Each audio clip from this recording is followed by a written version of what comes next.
There's a term in the military called broken arrow. And, when a field officer picks up the mic and says broken arrow, what it basically means is that the enemy has gotten through all of the perimeter defenses and they're inside of the camp. And I would just start yelling broken arrow all the time to corporate America, because if you don't know that they're inside your firewall, you've got an even bigger problem. They're in and they're getting in. Welcome to the Reimagining Cyber Podcast, where we share short and to the point perspectives on the cyber landscape. It's all about engaging yet casual conversations on what organizations are doing to reimagine their cyber programs while ensuring their business objectives are top priority. With my co-host, Stan Wisseman, Head of Security Strategist, I'm Rob Borrego, Chief Security Strategist, and this is Reimagining Cyber. So Stan, who do we have joining us for this episode? Bob Almond is the Chief Operating Officer of Full Armor Corporation, a software development firm he co-founded, and Bob has over 20 years of experience creating and bringing to market security enterprise management products that are used by more than 1,000 enterprise customers worldwide. Bob, it's great to have you with us today. Can you expand a little bit more on your background for our audience? Absolutely. And thank you, Rob and Stan, for having me on. Really appreciate the opportunity to talk about a subject that means a lot to us. So myself and a couple of partners founded Full Armor Corporation, as you said, 20 plus years ago. Our DNA is really security. We grew up in that space, going, without dating myself too much, going out back to the days of file and directory and hard drive locking. And we've really had a great run watching the industry evolve and change and go from, everything being based on, single machines to internal networks to the growth to the internet. And just this now explosion of, people working wherever they want to work and whenever they want to work and needing to have access to everything. So, we're a highly innovative development shop. We love the stuff that we do and the folks that we partner with and the customers that we get to serve. So hopefully that's enough on me for now. No, that's great. That's great. And I personally have a history with security policies in the sense that in the mid 90s, I was teaching classes on how to do security policies. And I helped create a security policy for Exodus Communications back in 98. And, what you've done is you come up with these corporate policies, which are great shall statements, right? But how do you actually get them implemented? And how do you help ensure they're consistently being deployed? And as you look at how, Windows has turned to be sort of like that core focus with Active Directory and as a way of actually helping implement policies, what were some of those initial pain points so that you helped the IT admins deal with as they're trying to help, flow down those policies from the corporate high level shall statements down to reality?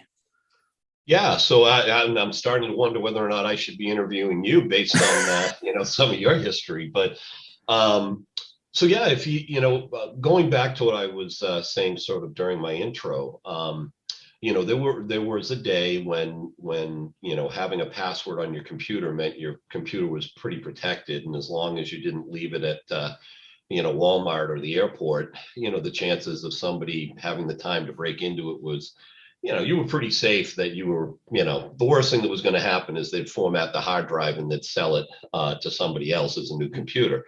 Well, those days have changed, haven't they? Yeah, they definitely have. And the evolution for us really started back in the mid to late 90s with Microsoft system policy. And there they were really trying to take, what was the Wild West at the time and sort of rein it in and apply policies to individuals and to all of the corporate assets, that the company needed to manage, whether it was the physical assets like computers or networks and different storage devices and things like that. And then in 2000, Microsoft came out with Microsoft Active Directory and this new policy vehicle called Group Policy, or GPOs, Group Policy Objects. And our company was sort of uniquely positioned at the time because of all the work that we had been doing around system policy, and in the really, really early days of access and policy management, where really all we were doing was creating one, two, or three policy levels, and based on a user's login, you would give them limited either almost no access, limited access, or full access. And if somebody was an IT administrator, well, the default was full access, and if somebody was a user like me, it was little or no access. But with group policy in Active Directory, the ability to manage at a granular level exploded. And I think initially there were like 800 settings in every individual group policy object. And you're like, oh my goodness, how do you go from 3 to 800? And over time, that's actually now grown to, I think, over 6,000 individual settings in a GPO. So, what we focused on was what we could do to help the IT administrators in these enterprises manage all of those settings and manage, the ability to apply, policy dynamically to their users and the company, corporate assets in a way that actually made sense, so that you didn't have policy overlap or drift and all this other stuff. And what we've seen in really over the last 20 plus years hasn't just been that increase from 800 to 3,000 to 6,000 different settings, which those settings have to come from somewhere.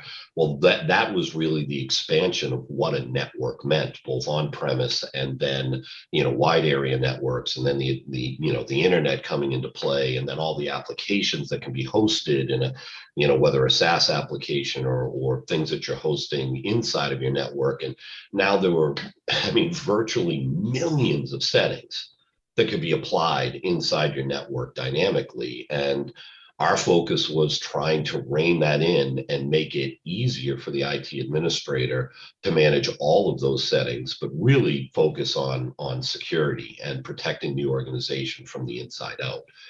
And that's really been the evolution for us to go from 1995 to 2022. So Bob, I think you just started touching upon the security aspect of it, right? Because if the listeners are kind of coming in and saying, we're talking about policy management, we're talking about configuration settings and whatnot on the Windows environments, and what's the cybersecurity aspect? Well, there's a lot that's going on, as you've been talking about. We've had conversations in the past, and it's not just now at this point around the Windows environment, right? It's expanded itself into the other types of operating systems out there, cloud environments, devices, mobile devices, and so on. So maybe you can kind of set the specific on, different approaches from the cyber perspective related to policy management to help the listeners kind of understand that interconnection point. Sure. Well, we could probably do a full day of, talking about zero trust and cyber resiliency, and the way that is growing and expanding and morphing into something that is really, I think, very powerful for the CISOs and the IT administrator and heads of security inside a company. We could just dive into that for hours and hours.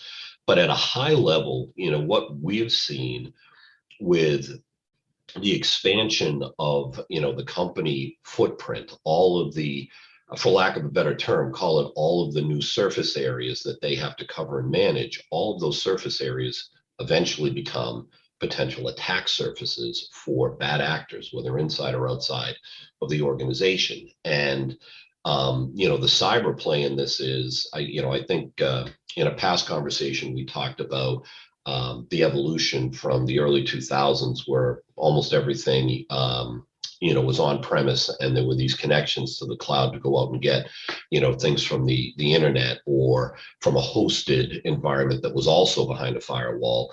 And then you saw this evolution to SaaS applications and the explosion of the use by employees, and this industry term came into place called shadow IT. So shadow IT basically meant that, an individual IT administrator could go out and provision an app for a bunch of its users. Say somebody wanted to use something like Salesforce and they didn't really have permission all the way up the stack, but they went out and they signed up for a trial, you know, license for Salesforce. And the next thing they know, they convince somebody and they're paying for 5 or 6 licenses. And you have an IT administrator that's running security for the organization, and they don't even know that this hosted application by Salesforce is being used. And that just exploded. I mean, every area of management, sales management, marketing, HR, there are apps for all of these things that are out there. And they really exploded in a dynamic way, and not always with the permissions of the IT administrator going up the corporate food chain to the CISO. And so when they finally woke up to the reality that their users weren't just doing everything the way they were supposed to on-prem, but they were finding dynamic ways to, achieve better productivity and higher sales results and faster, production of whatever the services or products that they were building. IT then couldn't say, well, we're going to shut all those things down and we're going to rein you back in. They literally had to now say, all right, how are we going to manage all of these crazy things that are out there all over the place? And sometimes we don't even have control over. And that was really the explosion of this on-premise and cloud hybrid lifestyle for employees that has created such a diverse set of additional attack surfaces for bad actors to go after. I think I've mentioned to you guys in the past that, some of the biggest hacks have started on resources that were completely innocuous in the eyes of the organization. I hope I'm not quoting this wrong, but I believe it was the Target hack that led to, millions of user data being exposed and stolen and put out there on the dark web. It started with the hack of a simple Linux device that was controlling the HVAC system, at an office building. And the bad actors got into that because, security wasn't super tight. People weren't paying that close attention to something that seemed like well, what are they going to do? Turn our heat up, turn our heat down. And the next thing you know, they elevated the privileges on that device and they moved laterally throughout the organization until they were inside of customer records and financial information and data. And the organization, it took them quite a while to actually figure out what was going on, because they weren't prepared for what now we talk about zero trust and we talk about cyber resiliency. They didn't have, when these things were going on, a really good set of precepts and principles to apply policy in a dynamic way that will protect you on the inside and the outside and in the complete life cycle of those devices and those users that are coming into the organization to do their jobs, no matter how innocuous the job or the device might be. So we've really seen an explosion in that. And we're excited to be, one of the companies that are out there that are putting really fun resources together for IT administrators going up the food chain, to protect themselves and to follow best practices to secure all of those resources. So Bob, and one aspect of this security governance is that visibility, right? I mean, they at Target, they didn't necessarily have the visibility into that Linux server to know what the settings were. The different silos that you've got that either are on-prem or, in the cloud. As far as the challenge of getting that visibility in a way that they can actually manage effectively the policies and ensure that they're, because one of the key things is consistency, right? You want to have a consistent set of access rules that can be applied no matter where the individual user or entity is in the environment, right? And so as that perimeter has expanded, as we've gone into a hybrid approach, maintaining that consistency of policy implementation, getting the visibility to validate that it truly is consistent is part of the challenge you're trying to solve, right? Yeah, that's correct. When we think about zero trust and when we think about cyber resiliency, I have to go back to, again, industry standards, things that have been evolving over the last 10 years to deal with these really complex issues. And when we look at, I think I won't go into all of them, but, I think there are 8 pillars, of the zero trust, world. And you've got users, obviously, and devices, networks, infrastructure, applications, data, blah, blah, blah. And all of those things now have to be looked at holistically. You have to look at them inside the organization and say, here are these 8 sets of resources that we have to have a consistent, zero trust methodology for managing. And then we have to apply the standards that are both, industry-wide standards, best practices, along with a host of applications and security solutions. I'm going to pivot for a quick second and say 2 things that we're seeing in the industry. A lot of companies that are out there are trying to sell a product, which in most instances is a point solution or solves 1 or 2 of these problems in the zero trust universe, and they're selling them as zero trust. That's not the right way to look at this. Zero trust is much, much bigger. I mean, I talked about those, 8 pillars. Well, then we get into the 7 tenets of what zero trust is. And you talk about, the rigorous enforcement of authentication and authorization. You're talking about maintaining your data integrity, gathering, the information around improved security, granting, access to resources dynamically, how you audit and how you report and how you alert on all of those things. Those all play into these 7 tenets of zero trust. So going back to your question, when we think about, how we're going to be resilient and how we're going to, help, this battle to get to zero trust, we think about policy in a really dynamic way. We think about, policy in the full life cycle of what it is to create, approve, deploy, manage, audit against, and then be resilient in making sure that the appropriate policies are being enforced at all times. And that policy enforcement is sort of the end of that food chain, but it starts with the very inception of creation of a policy for a user or device or all of those things that we were talking about earlier as the corporate assets. And for us, I think what we're looking towards is how can we apply dynamic policy? How can we have the appropriate zero trust methodology in place from the creation of that policy, who reviews it and approves it, how it gets deployed. Then once it's deployed, a whole new set of rules, rights, and restrictions go into place that go against the reporting on it and the auditing on it and the alerting when changes are made, and how you roll back to the correct policy or approve and let a new policy go into place to enforce that the users and the devices and all of those corporate assets stay in compliance at all times. So that's a really exciting, space to be in our industry right now, because there are just so many different policy silos out there. You mentioned MDM. We've got Linux and Unix and Mac and non-Windows joined devices that are out there in the wild. We've got MDM for your mobile devices. We've got, network security, and then you throw in things like, the way you authenticate and authorize, using 2-factor authentication and strict passwords and forcing password changes.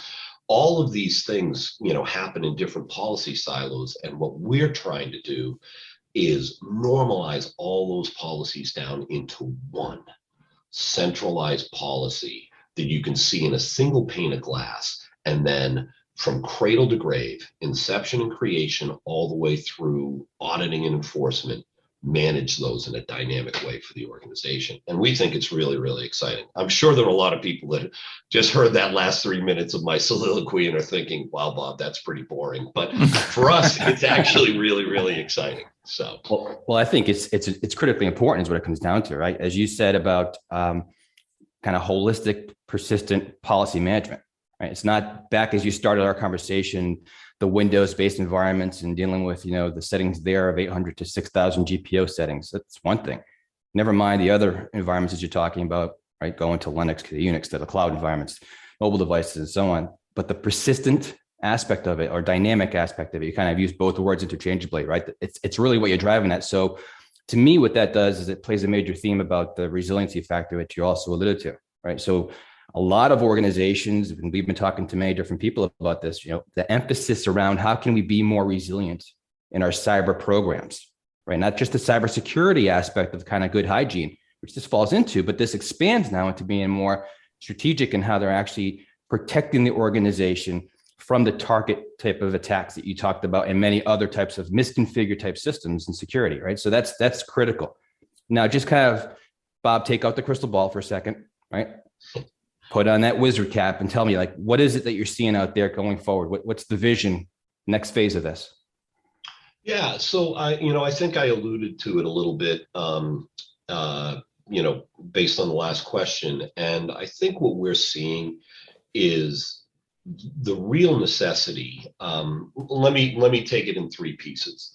You've got to create this awareness for the IT administrator, of what that global set of problems are and all of those different attack surfaces. And you have to help them understand that protecting, if an organization has 7 different attack surfaces, protecting 4 of the most important means that 2 or 3 become the focus of the bad actors, and they're going to get in. I hear all the time from IT administrators, I don't really have to worry about that. All my important assets are behind the firewall and we use VPN.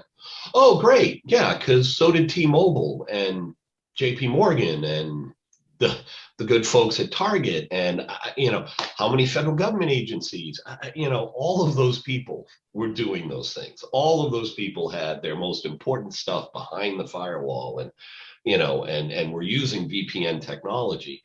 And the simple truth is there's a term in the military called broken arrow. And, when a field officer, picks up the mic and says broken arrow, what it basically means is that the enemy has gotten through all of the perimeter defenses and they're inside of the camp. And I would just start yelling broken arrow all the time to corporate America, because if you don't know that they're inside your firewall, you've got an even bigger problem. They're in and they're getting in, whether it's through stolen passwords, whether it's through phishing attempts and malware and users clicking on things that they don't. All of these different ways, all of these different attack surfaces, you have to holistically look at them. You then have to apply those 7 tenets of zero trust. And you have to look at the way you're doing your policy, as I said earlier, from date of inception all the way through your orchestration and your auditing. And, Rob, you asked specifically about, the enforcement piece and how do you be resilient? Well, I think if you can break down all of those different policy silos, you take your MDM, you take your Linux and Unix that speak a different language than your, on-premise things that you're managing with AD, and you normalize those different policies into a, for lack of a better term, the term that we use internally is a universal policy. And you make all of those policies speak the same language, and you allow all of those policies to be enforced in a single pane of glass and pushed out, whether on premise, whether in the cloud, whether it's a user that has a hybrid lifestyle where they're both on premise and in the cloud, and you enforce those policies. A simple example of that is if an organization, requires multi-factor authentication and really strong passwords and changing those passwords, the last thing you want is, somebody coming in that's somewhere outside of your perimeter working as an IT administrator to change by mistake, inadvertently, one of the policies for a user that turns off one of those, things that you've set as a corporate policy in terms of authentication, and whether it's using multi-factor authentication or strong passwords or whatever. And now you've got what's called policy drift. And maybe it doesn't impact the user on premise, but it impacts the user in the cloud. And so having a dynamic way to constantly be looking at and reporting on those policies, knowing when a policy has been changed, and if it hasn't gone through the appropriate workflow and been approved, it's dynamically caught and rolled back to the policy that was approved, and boom, the user has what they were supposed to, and they're allowed to work. Zero trust simply comes down to, we trust no one ever. You literally have to prove at every step, from authenticating onto your network all the way down to every application you use and the type of activities that you're using them for. You have to continually prove that you have the right to be there and do the things that you're doing. And policy is the best mechanism for enforcing those things and ensuring that those things stay in place, so that the users, we know who they are who they are, and they're doing what they're supposed to be doing. They haven't been hacked. It isn't a bad actor. And even if it's an internal bad actor, when they start elevating privileges or changing the rights and responsibilities, we can catch it and we can roll it back to what it should be. We alert the appropriate people through SIM technology, and you're able to catch those things. So many of the hacks that have taken place lack that resiliency piece. They lack that ability to know when things are changing dynamically and roll them back. And if they had those, even if there was a breach, it would end up being for several hours or a day, not for months and months. I won't call out the company that had the issue, but recently there was a major hack, and the company said, yep, we've caught it. We've figured it out. We've locked them out. They got nothing. And the hackers were so spiteful that they went online and posted everything they did, how they were doing it, and the fact that they were still there and they still had access. I mean, it's the Wild West when it comes to protecting and locking down all of these corporate assets. And we really do believe that normalizing all of these policy silos and having a single pane of glass, using that dynamic, change management and enforcement and rollback, is the best way to protect the organization. And again, it's not one product. It's a lot of different products working together. It's a policy mechanism that enforces the rules and rights and responsibilities, regardless of what the activity is, and regardless of what the security product is that's enforcing the zero trust at every layer of the company stack. Well, Bob, I think your example that you just kind of walked us through is really interesting. And when you think about one of the aspects of trying to keep the attackers out, right, it's making it more difficult for them to get in. And your approach of being persistent on the policy, dynamic on the policy, and being able to roll back makes it more difficult. You talked about the different pillars of zero trust, how this ties back in. Absolutely. And again, making it more difficult for the attacker coming in, it makes them frustrated. They're saying, I'm moving on from this target. It's too difficult. Let me go to the next one.